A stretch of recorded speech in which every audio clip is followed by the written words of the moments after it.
Happy Saturday, everybody, and welcome back to the Weekend News Bulletin. My name is Trey Harris. Thank you for joining me.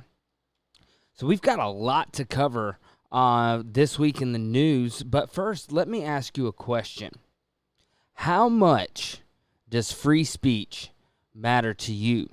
Does free speech matter enough to where you are willing to stand up for the free speech rights of somebody that may have thoughts that are different than yours, things you disagree with, or even downright wrong? That is the ethical dilemma that I think we face sometimes. Because here's the thing, where do we draw the line? We give them a little bit of wiggle room. They take somebody who has got just absolutely awful thoughts about things, and they will take that. And then what's to say that, well, that's clearly hate speech, what these people think. And you'll see what I'm talking about in a minute. But that's clearly hate speech. But then what's to stop them from saying, well, see, you are a Christian, and we have deemed your thoughts on things hate speech because of your bigoted ideals. So with that, let's get into the first story here. Let's go over here. And let me change this. So this is our first story for this week, and this was sent in by one of our viewers. So thank you very much for sending this and bringing this to my attention, because this is this is a huge ethical dilemma, and I'm not going to answer it. I'm going to leave it up to you guys. You guys let me know what you think. But this is the first story. This is from the BBC. Maidenhead far-right, quote, extremist jailed for terrorism offenses. A right-wing extremist has been jailed for possessing manuals on knife fighting and making explosives. Police found a hoard of Nazi-era daggers, far-right literature, and a framed Ku Klux Klan certificate in Nicholas Brock's bedroom in Berkshire. The 53-year-old was found guilty in March on 3 counts of possessing materials which could be of use in preparing terrorist acts. He was jailed for 4 years at the Kingston upon Thames Crown Court. Brock's collection included a copy of Hitler's Mein Kampf manifesto and a video of white supremacist attack on 2 mosques in Christchurch, New Zealand in 2019, the court heard. Prosecutors described the hoard as material suitable for, quote, an undergraduate degree, end quote, in the far right. The stash and a hard drive containing the terrorist manuals were found in 2018 at Brock's home in Maidenhead, which he shared with his mother. And so this is where, and sadly this should go without saying, but unfortunately, because of the media age we live in today, we have to make this obvious that hatred towards any ethnic group, any group based on their beliefs, based on the color of their skin, based on their heritage is wrong. The Bible condemns it. Normal society should condemn it. If this was in fact the case with this man, then obviously his ideology should be denounced. However, what is his crime? Is it a crime to own historical artifacts? Look, personally, I think this is grotesque. I think it's creepy. It makes my skin crawl to just cover the story. But the simple fact of the matter is there is the ethical dilemma here. If we don't, where do you draw the line? If somebody is aligned themselves with Nazi ideology, of course, that's horrible. But where do you draw the line? They take his freedoms away, because here's the thing: what he thinks, that's between him and God. He's going to have to answer for it. Look, understand this is a thought crime we're dealing with here. So, but where do we draw the line? I mean, what becomes a thought crime after this? All I'm saying is the governments are encroaching on dangerous territory. This is very Orwellian 1984 concepts we're dealing with here. And so I really don't want to spend too much time on that story. This is the ethical dilemma I just wanted to start the show off with is when we're referring to hate crimes, when we're referring to thought crimes, when we're referring to imprisoning people because we don't like their beliefs, where do we draw the line? That's dangerous territory to encroach upon. And like I said, if this man is in fact some sort of racist and was planning something, that's awful. It goes without saying that the Nazis what they did was horrible, absolutely deplorable. The just inhumane things they did, but that should go without saying. Any person in their right mind should know that. So, but keep that in mind. That's the question is, where do we draw the line? Because this is the next story that we have on the list. And this is from Law Enforcement Today. And a report says U.S. citizens encouraged to snitch on family and friends perceived to be radicalizing. In Washington, D.C., watch out, Uncle America and Aunt Tifa and Cousin Bubba, because your politics may soon land y'all in hot water. President Joe Biden's administration has a plan for Americans to report their politically radicalized family and friends and co-workers to the government so that we can all be safe from domestic terrorism. On June 15th, the White House released a fact sheet detailing Biden's national strategy for dealing with domestic terrorism, which it described as, quote, the most urgent terrorism threat the United States faces today, end quote. Domestic terrorism in the past has been investigated by various alphabet agencies, and they have sometimes failed to stop acts of violence or solve high-profile cases despite their experience, funding, advanced technology, and exclusive access to private information. For those that may be listening on the podcast or maybe listening on Shake and Wake Radio, this is a tweet from Johnny Rose, which says, wonder if the FBI has cracked that Las Vegas shooting yet. And he is quote tweeting Molly, which is a blue check mark, at MZ Hemingway, left-wing political activist, tries to murder an entire softball team of Republican senators and congressmen, top FBI brains. We may never know what happened. So this is, look, you see, it's all about seizing control from you. Now, understand, this has to be pushed because this is what gets the beast system. How do you think they are going to make sure that people get the mark of the beast if they don't have family and friends snitching on people? I mean, even in the Bible, it says that, let me see. Let me pull that up.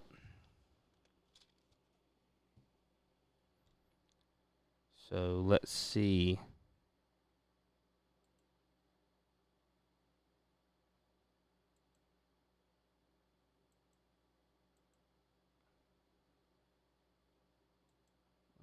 Let's do it this way. Give me just a second. All right, let's pull that up.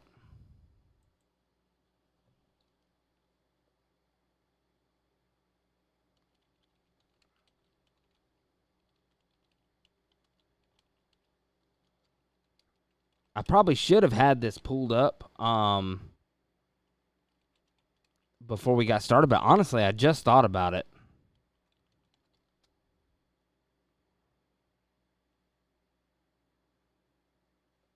All right, let's go to Matthew 24:10. I knew it was in Matthew 24. I just couldn't remember what the actual verse was. Although I don't think this is the one I'm thinking of. I think this is nation will rise against nation. I think.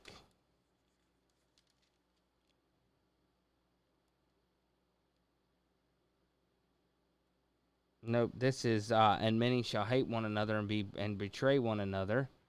Um,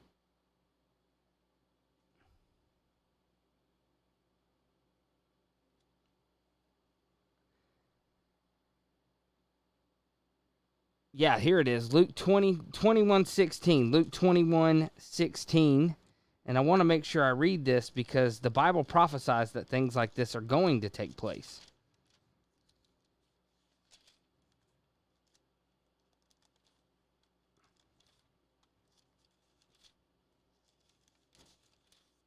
All right, Luke 21:16.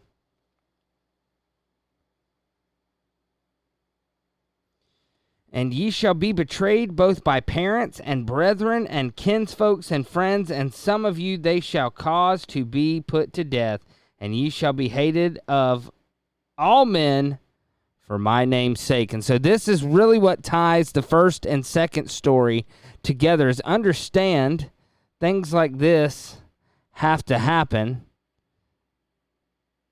so that way the end times beast system can get here. So you shall be betrayed by parents and by siblings, and you're going to be hated by men for his name's sake. So just understand, and you know, I'm preaching to the choir here. Most people know this, but keep in mind there's a lot of stuff we cover, so that way you can share it with your lost family and friends, or your complacent, backslidden family and friends. That way the information is there for the ones that you love. Now, so here's another story we've got. So let's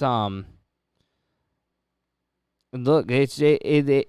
They're clamping down with their control. So the People's Party of Canada leader Maxime Bernier leaves Manitoba after arrest for breaking pandemic rules. Bernier flew back to Montreal Saturday morning after paying bail Friday, party says. And so if you come here, this is the original story.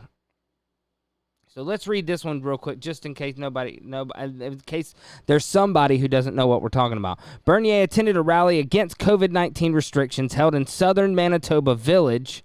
The People's Party of Canada leader Maxime Bernier was arrested after appearing at a sparsely attended rally against COVID-19 restrictions in a southern Manitoba village on Friday afternoon.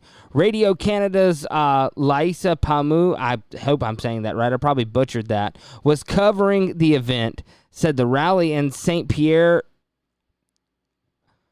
Man, I really need to brush up on my French Canadian. St. Pierre Jolies, which is about 57 kilometers south of Winnipeg, saw no more than 15 people in attendance. After the event ended, Bernier got into a vehicle to head to a rally in nearby St. Malo, another small rural community. That's when he was pulled out of the vehicle by Mounties who had handcuffed him and put him in the back seat of the RCMP vehicle. So I'm going to go ahead and tell you guys, what was that pastor's name? The Polish pastor. He had it right when he called the RCMP. They're basically they're the Gestapo of whatever tyrannical nonsense is happening in Canada right now. So, I mean, Bernier spoke to Radio Canada shortly before he was detained and said he got a ticket for violating public health orders at a rally in the nearby town of Niverville earlier Friday. That's Niverville, Nivervill. We'll just say Niverville. Niverville earlier Friday. He did not say how much he was fined, just that he planned to fight it.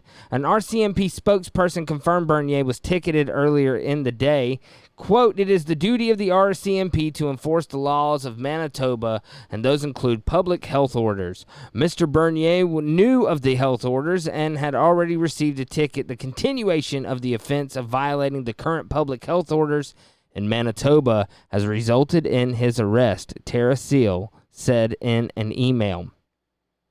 This makes me think of what Michael Malice says when, so for those who are not familiar with who Michael Malice is an author who has adopted anarchy, which I don't necessarily agree with, but I thought he did make an interesting point when he said that I personally think this is a little bit hyperbolic, but he said all cops are criminals, and the reason he said that is because they'll enforce the laws that are on the book, even if those laws seem to go against what is written down in plain English in the Constitution. And so, and even though Canada's is different than ours, they still have the freedom to gather. They have the freedom to, from what I understand, to peaceably assembly, things like that. But those rights are being snatched from them. We've talked about that before in the apostate report that we did, where we covered the arrest of one of the pastors up there at Grace Life Church in Edmonton, Alberta, and his name is escaping me right now, and I'm not sure why I can't remember it. But anyway, so we have that. We have political leaders whose ideology doesn't meet the mainstream are being arrested. We have pastors that are being arrested. We have people encouraged to snitch on their family and friends, and we have people whose ideology is outside the norm. And I'm going to leave it at that right now, because I believe that they're pushing that so they can normalize it. They're going to go after things first that they know people detest. They're going to go after these people that have these awful ideologies, such as neo-Nazis, whatever else you want to call them. Let's call them what they are. They're racist. So, and I'm not talking like this new social justice kind of racist. These are racist people. If in fact what the article says is true. Now, keep in mind it's the BBC, so it's not like they're the arbiters of truth that are gonna give you the 100% true story. Now, the BBC has been known to twist things to get clicks. So I'm saying if the article is in fact true, that's what they're going to do. But either way, that's what they're going to do. Whether it's true or not, they're going to paint it that way. So they say, oh, well, this man was a Nazi, so he deserved it. But the problem is they'll slowly encroach on different things until eventually it's going to get to the point one day where, exactly as the Bible says, where the family and friends are going to be snitching because you're a follower of Jesus Christ. And this is how they're going to do it. They're going to do it by first taking out the ideologies that, well, quite frankly, most of us think probably should be taken out, such as the racist ideologies that have no place in the world. Now, I think it was a little far to arrest a man when no actual crime had been done, but I think that a reasonable person can say that was not right, even if we think that his ideology is truly unreasonable. Now, as you can see, I'm trying to go above and beyond for our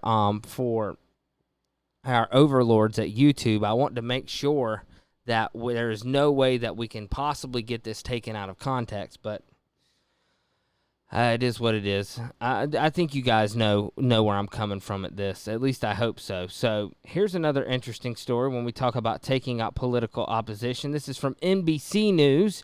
YouTube suspends GOP Senator Ron Johnson's account, says he violated this policy right here.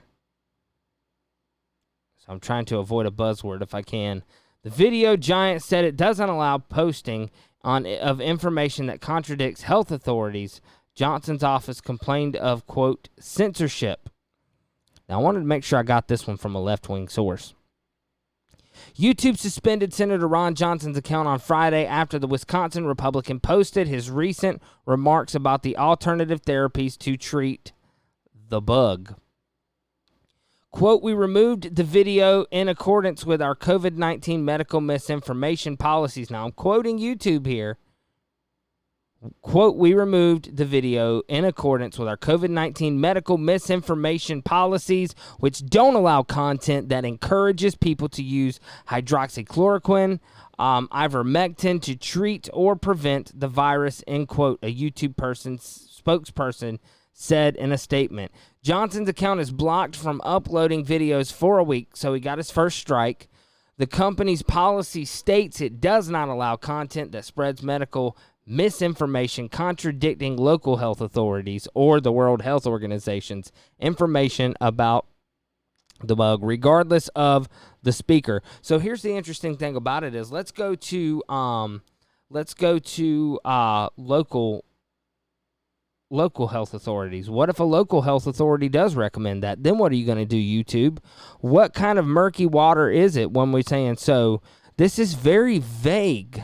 This is extremely vague. Who decides what a local health authority is? And let's not even get started on the World Health Organization's back and forth. They're almost worse than Double Mask himself.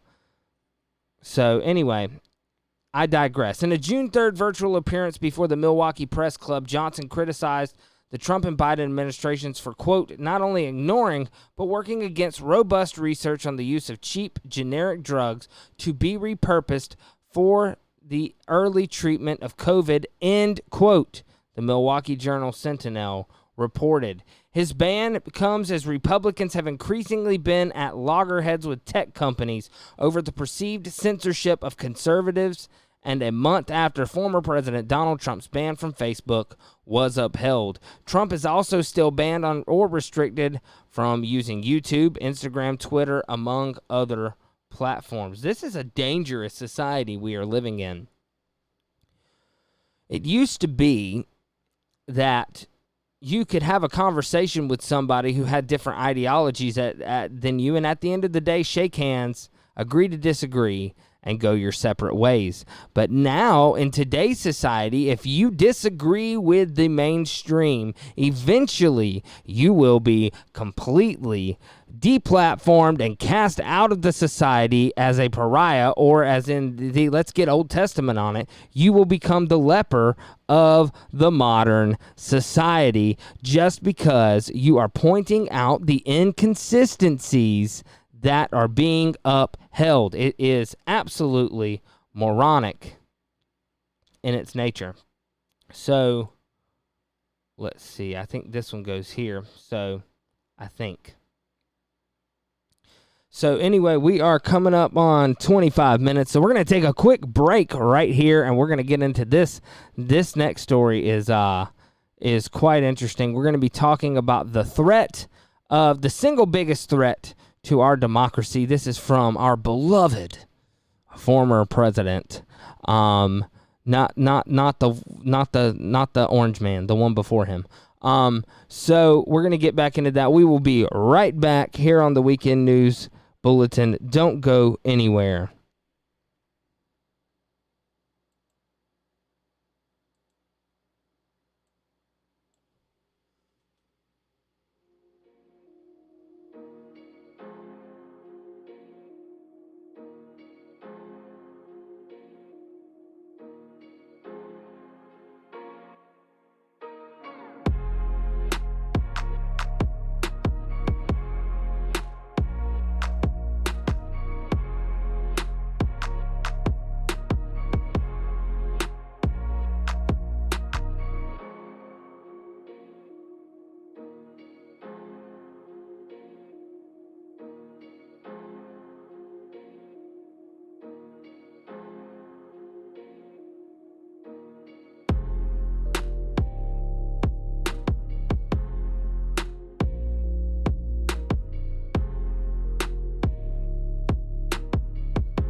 All right, welcome back. Thank you. Thank you for being patient. I just wanted to make sure that I could get a couple of things switched around before we got into the next segment of stories. So, if you have not already, for those of you who are watching the video format, on the screen we have nystv.org. Make sure you guys check that out. They've got plenty of things. The Book of Enoch video commentary with David Carrico and John Pounders, which happens to be one of my favorites.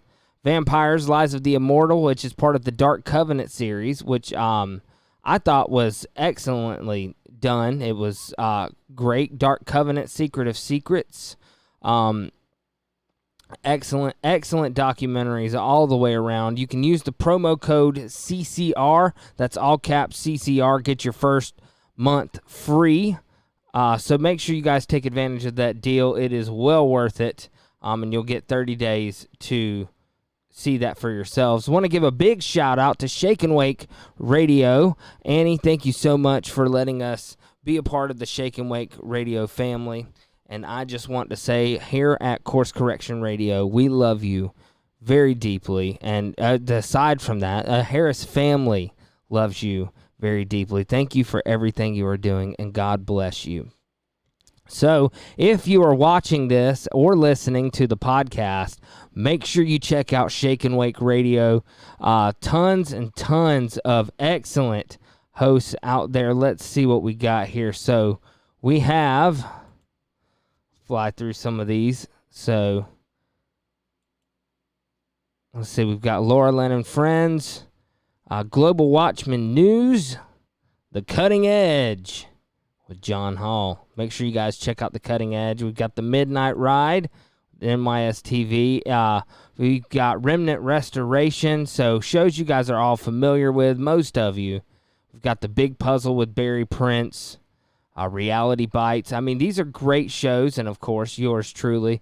I would just want to thank you once again, Annie. Thank you so much. So, and guys, the last one, if you guys don't mind, make sure you guys check out coursecorrectionradio.com. If you come over here, I have tried to make sure that we have our shows laid out very neatly. You can go to the podcast page, and everything is right here. I have tested it. I had to work out a few kinks, but I finally got it to where I can upload my own audio straight from here. So once this is recorded, the audio will go up to the page immediately. The video will, of course, be airing Sunday night, and that's the way it will be with podcasts from now on. You can catch the audio podcast on the website first, and then it will go out to Anchor and other places. So please, guys, if you don't mind, head over to coursecorrectionradio.com and subscribe there.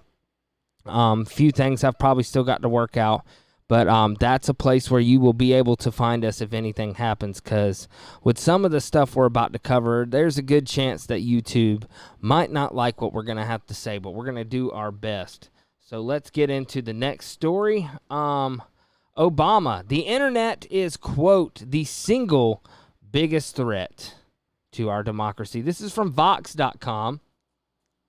President Obama loved the internet. Now he has second thoughts. Back in 2008, Barack Obama famously harnessed the internet and social media to help win the White House. He kept up the embrace once he got there. Now he worries that the internet and social media have helped create, quote, the single biggest threat to our democracy, end quote. Obama has been saying a version of this for 4 years since he left the White House, but his words are getting steadily more pointed. He's clearly sounding an alarm, but it's not exactly clear what he thinks we should do about it. His latest critique comes in a new interview between Obama and Atlantic editor Jeffrey Goldberg. And before we go any further, we should put it in full context. Obama was discussing a media landscape dominated not just by Facebook, but by Fox News that allows Americans to choose their own distorted reality. Wow, isn't that the pot calling the kettle black? Which means he says we no longer have a shared set of facts. That assessment is now conventional wisdom among many critics of the TV and internet ecosystem. There's almost no practical, constructive argument about how we should respond to the problem. Obama doesn't offer won in his interview either.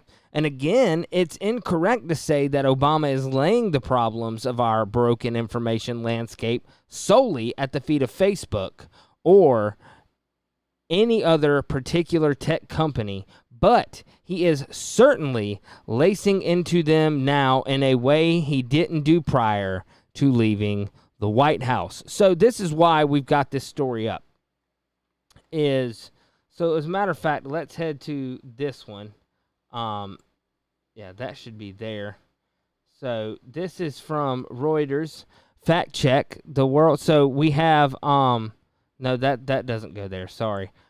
So we have Obama saying the internet was a threat to our democracy, right? So this is, and we're going to go straight to the horse's mouth. This is from the World Economic Forum for those who are listening to the audio podcast or are listening on Shake and Wake Radio. We went to the World Economic Forum and we downloaded the white paper for global technology governance, a multi-stakeholder approach. Now, if you have not, I recommend stopping right here and going and watching the interview that Dan Badandi and I did. Oh, it's not really an interview. It's more of a discussion we had on the technology that is being used to push what will one day become the mark of the beast as far as the technological side of it. There is a religious side of it, a worship side of it, and I'm going to talk to a few people about that, see if we can get some information on the channel for that. So, but anyway, this is the white paper, Global Technology Governance, a multi-stakeholder approach in collaboration with Thunderbird School of Global Management and Arizona State University. So here's the contents. We have the executive summary, the introduction, and part one, what is governance and why is it necessary? Definitions, technology governance frameworks, the dynamics of emerging technology governance, an overview of agile governance, and obviously we're not going to have time to get into reading this whole thing. I haven't even had a chance to read this whole thing because I just stumbled on it while I was pulling up these articles. I just happened, and I kid you not, I was listening to a podcast on my way home from work where I heard the podcast host, and I believe it was Elijah Schaefer on Blaze TV, talking about how the World Economic Forum was pushing for government to be run by tech companies. And I saw the article from Obama, and then I found this white page. So we're going to be discovering this stuff together. So let's dig in. The executive summary. The dynamics of the fourth industrial revolution mean that systems of governance are, on the whole, failing to deliver what is needed in terms of minimizing risk and cost, while maximizing opportunities and benefits. So this is why I say you need to go back and watch the discussion that Dan and I had, because we went straight to the article on the World Economic Forum of the Fourth Industrial Revolution and how it's going to feed into the beast system. So let's continue. This is true at all levels, global, regional, national, subnational, and local, and across the public sector, among businesses, in the media, and within civil society. Guys, this is a complete rewrite of the framework that society is based on, a.k.a. this is a part of the Great Reset. Governments and private sector governance bodies, such as standards bodies, are familiar with the pressure to deliver beneficial governance, and many are responding. However, they are running up against a range of challenges that include barriers to cooperation, gaps in the governance landscape, divergent interests, and conflicting incentives. As a result, governance approaches around the world that are linked to emerging technologies vary widely in terms of degree of institutional development and diversity of process. Nevertheless, today there is a lack of coherence and integration among approaches in two senses. Number one, vertically, among different layers of government, corporate, and organizational control, and number two, horizontally, across different countries, disciplines, departments, and technological domains. True global governance, understood as the norms, principles, decision-making processes, and institutional arrangements that set standards and create incentives for behaviors at a transnational level, is even less developed and is at best a patchwork of approaches. Varieties of policy can stem from cultural differences or simply reflect a diversified strategy of approach. Neither of these is necessarily problematic. Nonetheless, there are some important global governance cross-cutting issues and themes such as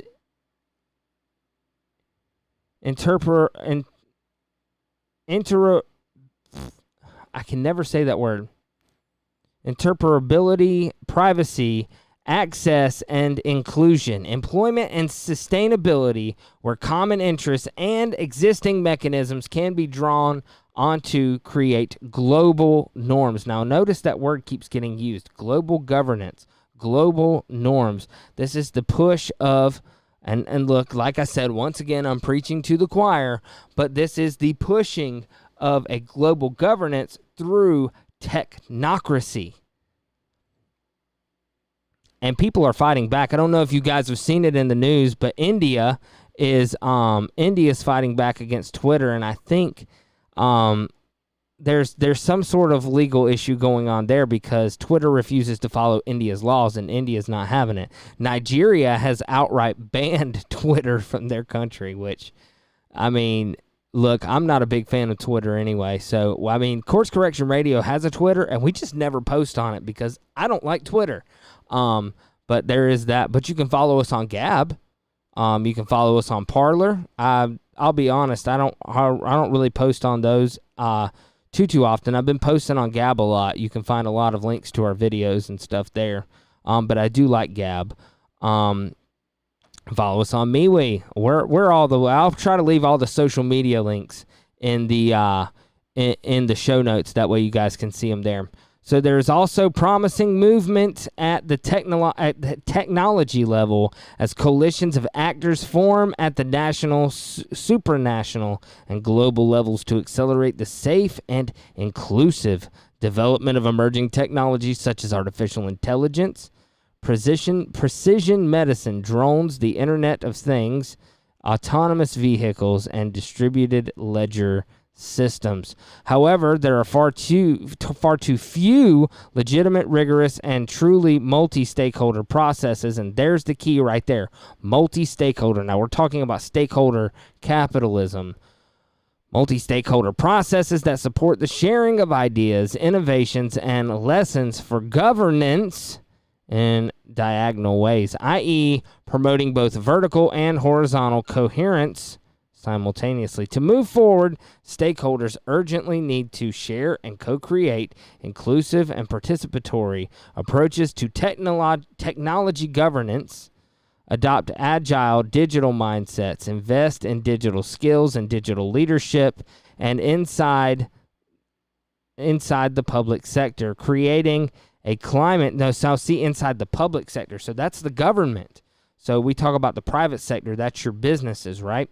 So there's two ways you can look at it. People are going to look at it and say, no, technology governance literally means the government needs to govern the technology. No, I'm telling you, that's the other way around. It is literally the technology governing everything else, and those that control the technology governing everything else. And we're seeing it right now, so you can't tell me that that's not what it is. Look at the fact. So when you have a sitting president was deplatformed and kicked off of Twitter. And then in his last few days, he was kicked off of Facebook. And now they're upholding these things. Regardless of what you think about Donald Trump, regardless, we had a sitting president literally deplatformed. So who's in control? Who's in control? Is it the government in control of the technology? I'd argue and say that the technology controls the government when they can deplatform sitting members, and supposedly one of the most powerful people in the world got deplatformed by Twitter. Are you listening? If you are not, wake up. Wake up. The technocracy is here. The Great Reset is here, And it's important that we know what is going on, because it's not like it just doesn't affect you and me. If they can deplatform a sitting president, what else can they do? So anyway, I'll leave a link to this so you guys can read the rest of that. That way you guys can read the rest of that and go from there. So that is the World Economic Forum, and that is their PDF to their white page for global technology governance. Now, interestingly, I wanted to lead off with this one for the next place we're going, because we're going to shift into this. The rest of the show is going to be about the Great Reset. So, but before we do that, we're going to take another break, and this one's mostly going to be because my throat's getting dry. I need to grab some water real quick, but we're going to take another break, and we will come back and talk about the Great Reset and how it applies to you and I. Don't go anywhere. We'll be right back.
All right, before we go into this final segment, I did just want to say I did not put it up there, and I should have, but there is also the reason that I pulled up the white paper to begin with is if you go to the World Economic Forum and you just look up their things about technology governance, one of the reasons that they say they want to put plans like this into effect is to stop, quote, cyber terrorism. So when you look at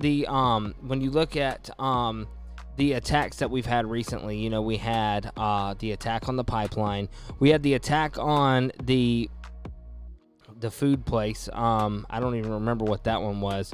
But when we look at these, they say, oh, well, this is why we need this, is because we need to protect against cyber terrorism and things like that. And one of the things that they said there was there was actually already a partnership with Google going. So let me see real quick if I can pull that up, because I don't want you to take my word for it. I want you to be able to see it. So give me just a second. All right.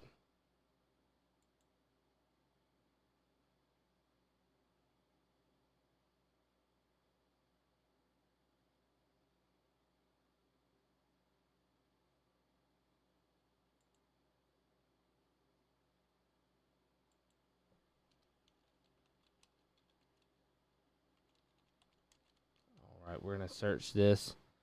Because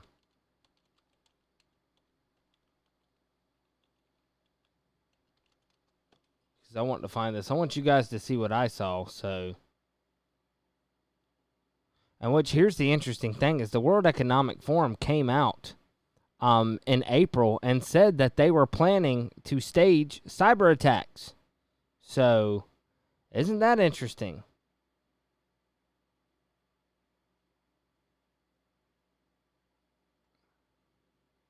And of course now I can't find the article. So what I'll do is when I find it, I will I'll just post it in the show notes. I'll update the show notes so that way you guys can see it for yourself, because I want you to see what I see. But anyway, let's move on to the next one. This is a fact check from Reuters. Fact check: the World Economic Forum does not have. Now, I'm sure many of you have heard that one of the things with Agenda 2030 is you will own nothing and you'll be happy.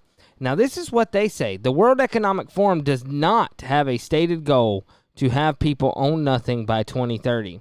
A video repeating misinformation about the World Economic Forum has been shared widely on Facebook. The 3-minute clip, which has 862 likes, 1,100 shares at the time of writing, is captioned, "Let's talk about the World Economic Forum's stated goals for 2030," with the title, "How can we stop them from stealing everything from us?" It features a man who says, quote, "Now let's talk about their stated goal. By 2030, you'll own nothing and be happy." So the question is, how do they get us to that point? How can over 10 years they get us from having private property to owning nothing? The World Economic Forum does not have a stated goal to remove everyone's private property by 2030. As addressed in previous Reuters fact checks, these claims likely originated from a WEF social media video from 2016 that stated 8 predictions about the World Economic 2030 in 2030, including you'll own nothing and you'll be happy. So they admit the video's there, and this is what I'm going to take you to, is because they're basing this on a semantic technicality where they say, oh, well, it's not a prediction or it's not a stated goal. Understand that that's how these groups work. They put it out there. They're going to put out there what they want, but they're not going to spell it out for you. They think you're a dumb animal. So why would they waste their time explaining it? So, I mean, it's not, you do get the maniacal, villain monologue, but it's not quite like it is in the movies where they spell out every little thing. You have to put some of the pieces together yourself, and that's what we're going to do. So here's the video, or here's one video of it. So I just realized you guys could not see that story, so let me start this over. So that's my fault. I apologize. So here was the story. This is the fact check from Reuters. So that way, and it'll be, like I said, this will be in the show notes for you. So, but look, this is the video they're referring to. So let's take a look at it.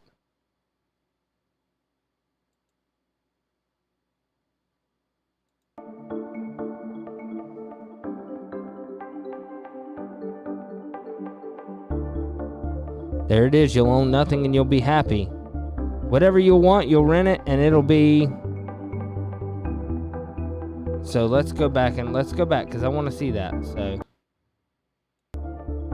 whatever you want, you'll rent it and it'll be delivered by drone.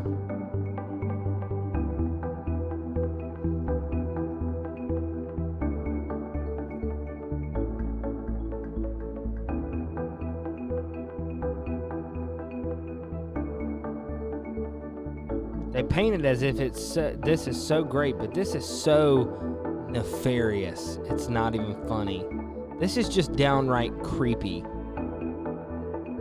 So we're not going to show any more of it because I don't want to get a copyright strike on it. But here's the thing is, so in the show notes, in the description of that video, it'll take you here. This is December 9th, 2016, 8 predictions for the world in 2030. So here's my question is, it's a prediction from a group of elite businessmen from around the world. So you don't think that if they want it to happen, they won't make it happen? These guys have power, they have influence, they have more money than they could possibly ever need. So, and they look, so follow their YouTube, subscribe to their YouTube channel, because they go live with this crap all the time. They're uploading constantly all the time about how to do the zero carbon this and the zero carbon that and getting to net zero with this. I mean, it's they're always posting something. So it's not like they're just making these predictions. They're making them and then they're implementing plans on how they can get there to make those predictions become a reality. So there's that.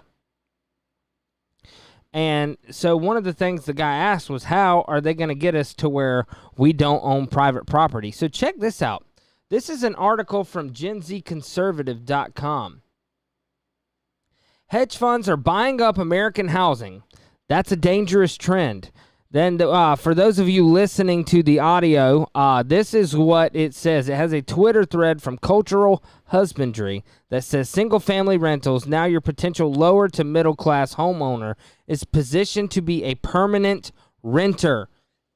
Do you hear that? A permanent renter. This matters because for the lower and middle class, owning a home is the most major part of any financial success and the future upward mobility. So it goes through the Twitter thread. This is wealth redistribution, and it ain't rich people's wealth that's getting redistributed.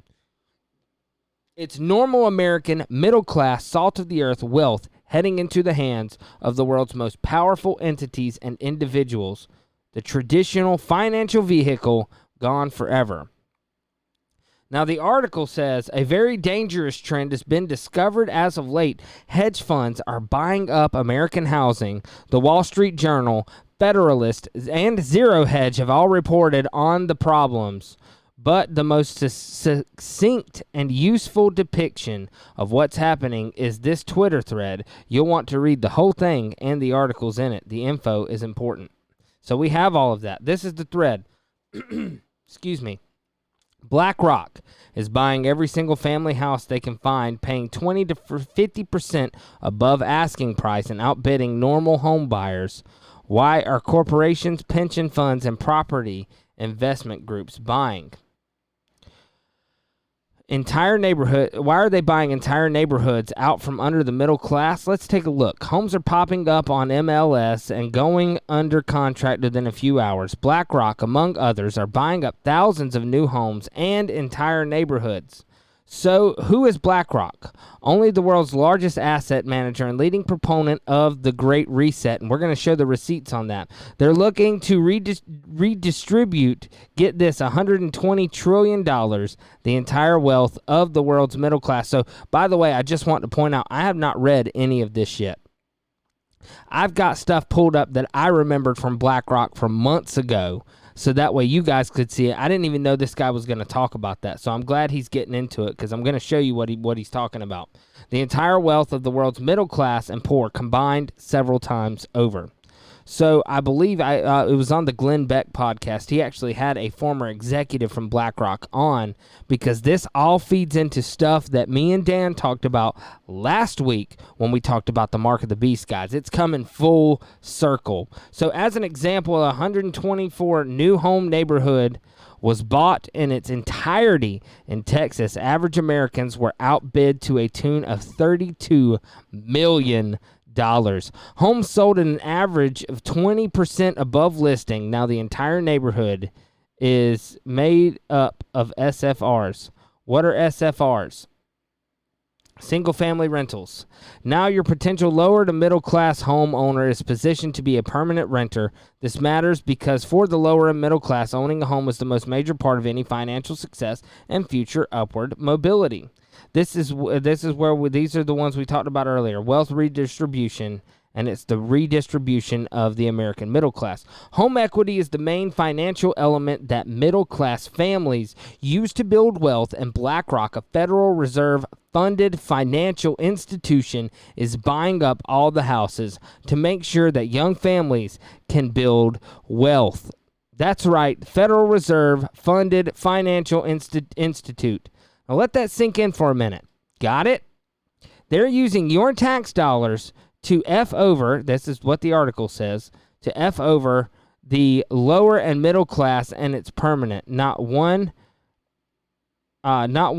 president administration of, man, this guy's got some language of BS, that is a fundamental reorganization of society. So where does this position the average American in 30 years when it's a given that every new neighborhood is to be bought up, whole so they can be utilized as FSRs. It positions them as peasants. Being poor can be temporary condition bettered by upward mobility. So this is where, so like I said, I didn't read the Twitter thread, but I did pull up the articles because I wanted to go to the main sources. So this is the Wall Street Journal. If you sell a house these days, the buyer might be a pension fund. A bidding war broke out this winter as a new subdivision north of Houston. But the price this time was the entire subdivision, not just a single suburban house, illustrating the rise of big investors as a potent new force in the U.S. housing market. D.R. Horton Incorporated built 124 houses in Conroe, Texas, rented them out, and then put the whole community, Amber Pines at Foster Ridge, on the block. A who's who of investors and home rental firms flocked to the December sale. The winning $32 million bid came from an online property investing firm, Fundrise LLC, which manages more than $1 billion on behalf of about 150,000 individuals. The country's most prolific home builders booked roughly twice what it typically takes, making selling houses to the middle class and encouraging debut in the business of selling entire neighborhoods to investors. Quote, we certainly wouldn't expect every single family community we sell at a 50% gross margin, end quote. The builder's finance chief, Bill Wheat, said in a recent investors conference. From individuals with smartphones and a few $1,000s to pensions and private equity firms with billions, yield-chasing investors are snapping up single-family houses to rent out or flip. They are competing for houses with ordinary Americans who are armed with the cheapest mortgage financing ever and driving up home prices. You now have permanent capital competing with young couple trying to buy a house, said John Burns, whose eponymous real estate consulting firm estimates that in many of the nation's top markets, roughly 1 in every 5 houses sold is bought by someone who never moves in. Quote, that's going to make U.S. housing permanently more expensive, he said. The consulting firm found Houston to be a favorite haunt of investors who have lately accounted for 24% of home purchases there. Investors' slice of the housing market grows as it does in other boom towns such as Miami, Phoenix, and Las Vegas. Among properties priced below $300,000 and in decent school districts. Quote, limited housing supply, low rates, and global reach for yield, and what we're calling the institutionalization of real estate investors has set the stage for another speculative, investor-driven home price bubble, end quote, the firm concluded. So there's that. That's the Wall Street Journal. Now, this is from the Federalist, and this is what the Federalist has to say on it. What happens when hedge funds buy up neighborhoods? A conversation on Twitter this week resurfaced a Wall Street Journal report from April about big investors getting into real estate, overbidding normal people to do so. Quote, if you sell a house these days, the buyer might be a pension fund, the title says. That's the article we just read. Yield-chasing investors are snapping up single-family homes, competing with ordinary Americans and driving up prices. The resulting social media traffic made the article number 1 on the Wall Street Journal website on June 10th. Quote, you now have permanent capital competing with the young couple trying to buy a house. We just read that quote. And, of course, here's the Twitter thread. This is Congress's profligacy endangers Americans' futures. This is a direct consequence of the Fed printing so much money and long encouraging debt by keeping interest rates so low for so long that investors are looking for better assets. Our government has long privileged debt over taking debt over savings in large part because that makes it easier for the government to deficit spend, making debt less costly to Congress. So normal people essentially get punished for saving because Congress won't stop spending. Since the government quietly taxes away your savings through inflation, people and institutions who want to put money away for future use or just grow their assets are forced into riskier and more distortive behavior. Thus, megadollar money asset managers and private equity firms are snapping up millions of homes at inflated prices because government profligacy, I guess that's how you say that word, has made it harder for them to secure a yield. Quote, limited housing supply, low rates, and global reach for yield, and what we're calling the institutionalization of real estate investors has set the stage for another speculative, investor-driven home price bubble. We just read that in the last article. More renters means worse neighborhoods. The government-caused financial disaster waiting to happen won't only have financial effects. It'll have social effects. One is causing fewer people to be homeowners and effectively taking away wealth from those who do manage to buy a home, but at a government-bubbled price. Giant asset management firms driving up the home prices forces more people to rent who would own if the prices weren't so inflated. It also increases the ratio of renters to owners. In addition, government rules require those who own numerous properties to reserve a percentage for federally subsidized low-income renters, thereby forcibly injecting into communities people whose behavior generally is far worse than those of their neighbors, since nowadays poverty and antisocial behavior is correlated in the United States. When we moved into our first house, a new neighbor asked whether we were renters or owners. At the time, I thought it was an odd question. A decade later, it makes perfect sense. The neighbors who rent are on average worse neighbors. They tend their yards and homes much less. They make more noise. They get the police called to their homes more often for everything from domestic violence to raucous parties to drug busts to leaving their cars parked in the street in the way of everyone else. It places higher costs of living. Renters may have higher average incomes than in my city, mitigating some of these effects, but not most or even all. Even middle-class and college-educated neighbors who rent, who aren't usually getting the police called in the middle of the night, do a poor job with the things like yard upkeep. I can attest to that. I was a bad yard upkeeper when I was renting, so I'm still not the best. I just, I just don't like hot weather. That's my thing. It's only natural, the article says. One good friend used to boast of preferring renting to owning in Chicago, in large part because every repair or upkeep issue at his place was, quote, not my problem. That kind of attitude may make sense to an individual, but it's selfish to neighbors who have to look at poorly tended yards and face depreciating home values because owning cultivates qualitatively different. That's a weird word. Qualitatively. Yeah, maybe that's it. I don't know.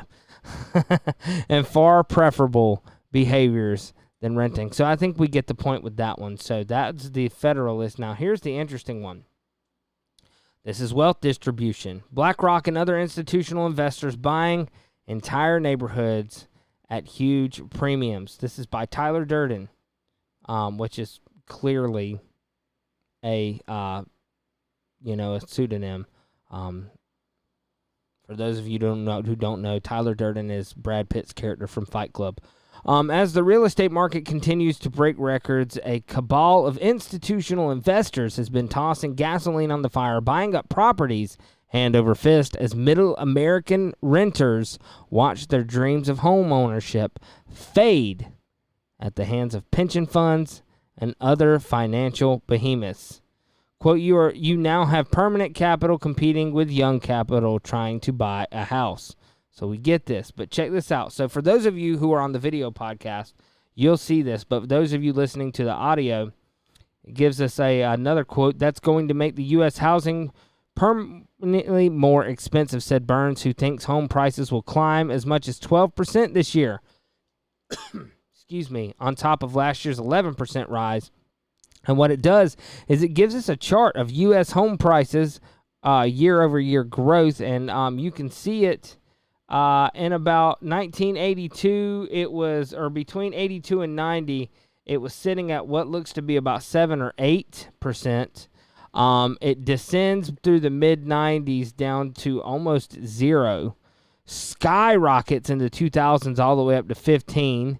And between 2000 and 2010, during the housing crisis of 2008, it sinks down to about negative 12%, it looks like, and then skyrockets back up after 2010 to 10, goes back down in between 10 and 20, and now at about 20, it's currently sitting at about 12%. So, but on the other side of that, we have the total value of U.S. rental homes. And so we have there's a bar graph there that goes from 2006. It was sitting at between 2 and 2.5, and now in 2021 it is way above the 4, which I believe is around 4.5 trillion. So there's that. So limited housing supply, the article says, quote, limited housing supply, low rates, and a global reach for yield, and what we're calling the institutionalization of real estate investors has set the stage for another speculative, investor-driven home price bubble. That's the third time we're seeing this. So it goes on to talk about that. It talks about D.R. Horton ended up booking roughly twice what it typically makes, selling houses to the middle class. So, but let's look at that. So, and once again, here's our cultural husbandry Twitter thread popping back up. And so, but here's the interesting thing. So we can get rid of these now. This is an article from Yahoo Finance. The Great Reset. Blackrock is fueling a $120 trillion transformation on Wall Street. Big money is turning its back on companies that aren't conforming to one simple idea, and that idea is sustainability, and it's fueling one of the biggest transfers of capital the world has ever seen. In fact, within a year, 77% of institutional investors will stop buying into companies that aren't in some way sustainable, and the new king of Wall Street is leading the charge. Blackrock, with over $7 trillion in assets under management, says its clients will double their ESG investments in just 5 years. Now, we talked about ESG when we talked with Dan on the Mark of the Beast episode, and we talked about how ESG was going to be the scores that would base whether or not you are able to buy and sell places. You don't have a good enough ESG score, well, guess what? You're not welcome into that society. You're a pariah. And if they can't monitor your ESG because you don't have the chip, well, sorry, you're just out of luck. You won't be able to compete within that economy anyway because you don't have the required score to go off of. And BlackRock is at the front of what is going on with that. So we talk about ESG investments in just 5 years. Money managers on the street are saying climate change is their top concern and a, quote, leading criteria when determining where they put their money to work. Sustainability assets already account for $17.1 trillion. But there could be as much as $120 trillion up for grabs, and that is exactly why sustainability stocks are outperforming the market. They are the new go-to investment, but could be far better than gold. This sector is a safe haven in that the road to sustainability is long, and it's not just big money's downside protection against ESG-related risks. Many are money makers. While big money is busy scrambling for somewhere to park its $120 trillion that's up for grabs, it could be looking for something like Face Drive, a tech-driven, multi-vertical, next-gen company with an ESG-focused focused portfolio that just pulled off a major coup with the acquisition of Washington, D.C.-based Steer, a high-end EV subscription service that plans to get even more EVs on the road and even to upend the way we think about car ownership altogether. So EVs, for those who may not know, is electric vehicles. And this isn't the only vertical that ties Face Drive into a multi-billion-dollar industry.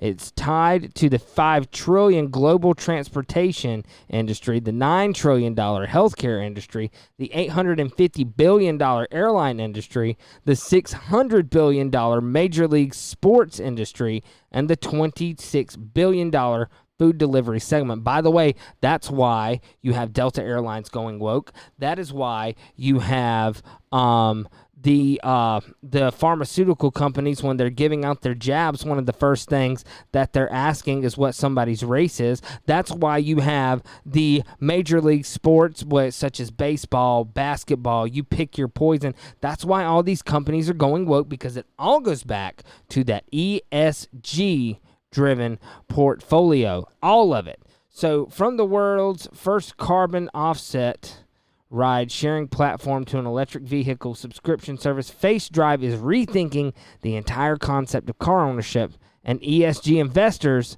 are loving it. And its, quote, people and planet first motto fits in perfectly with the new kings of Wall Street. From climate naysayers to COVID believers, money talks. Today's institutional investor is looking for the value that only high-tech sustainability, good governance, and social impact can deliver. In 2020, these are the criteria that could make the difference between making money and losing money. Investors have had enough financial loss over scandal, and they're banking on anyone who's not paying attention to the climate risking a lot in the end.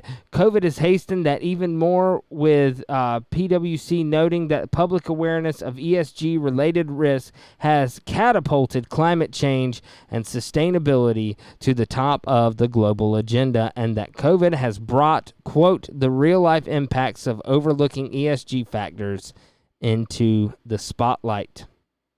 And that's why Blackrock CEO Larry Fink says that awareness is rapidly changing, and I believe we are on the edge of a fundamental reshaping of finance. That's a multi-million-dollar reshaping of finance. And this is exactly where Face Drive steps up to the plate, and where the giants like Uber and Lyft failed. Uber and Lyft disrupted the 100-year-old taxi dynasty completely, but they ignored the growing sustainability trend. They created more pollution than they displaced.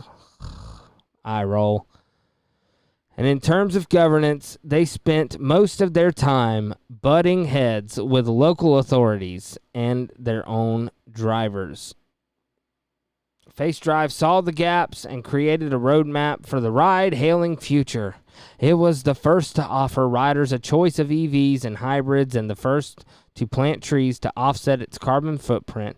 I mean, I commend it. You know, that's great. And more trees is not going to hurt anything, I don't think. And it says they're offset its carbon footprint. It's the first carbon offset offering in this space. But that's only the beginning. When you combine the $5 trillion global transportation industry with an energy industry whose renewables sector is growing dramatically, you get one of the most lucrative marriages of industry yet. So I think we'll stop that there, because we're already an hour and 15 minutes in, roughly. So here's the thing. And let's switch this back over. So here's the thing. We talk about the ethics of free speech. We have looked at the fact that they're buying up homes.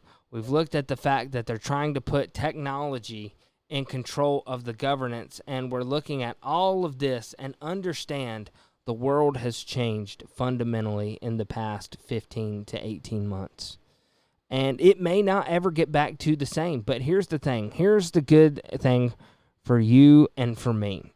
As believers in Jesus Christ, and as the servants of the creator of the universe, we can take comfort in the fact that he says that I am the Lord, and I change not. The book of Hebrews tells us that Jesus is the same yesterday, today, and tomorrow. So understand that no matter what may happen, no matter whether you rent or you own, no matter whether you have property or you don't have property, understand that we are sojourners in a fallen world, and we can take comfort in the fact that one day Jesus Christ is coming back to get us, and it's going to get a lot worse before that.